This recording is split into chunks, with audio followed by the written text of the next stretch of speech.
আসসালামু আলাইকুম everyone, welcome to my channel. সবাই কেমন আছেন?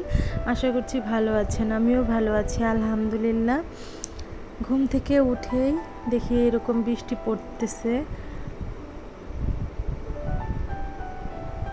আমি তো দরজা খুলে ঘরের সামনে দাঁড়িয়ে বৃষ্টি দেখতেছিলাম। ভাবলাম যে একটু ভিডিও করে নিই।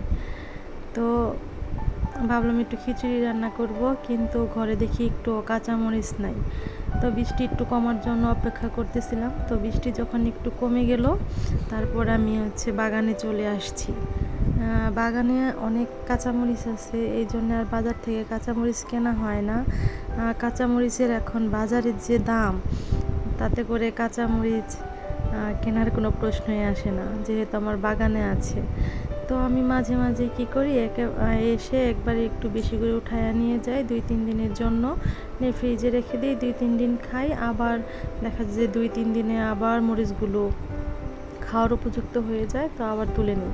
এভাবেই চলছে, আর বাজার থেকে মরিচ কেনার প্রয়োজন হয় না। তো আমি যে বাগানে চলে আসছি, বৃষ্টি কিন্তু এখনও পড়তেছে, কিন্তু পরিমাণটা একটু কমেছে, মানে বৃষ্টি টিপ টিপ করে পড়তেছে। তো ওই যে কাঁচামরিচ তোলা শেষ, তারপরে কিছু বরবটিও তুলে নিলাম। তো এখন বাসায় গিয়ে রান্না বান্না করব। সবাই ভালো থাকবেন, সুস্থ থাকবেন, মায়া ওয়ার্ল্ডের সাথে থাকবেন। আল্লাহ হাফিজ।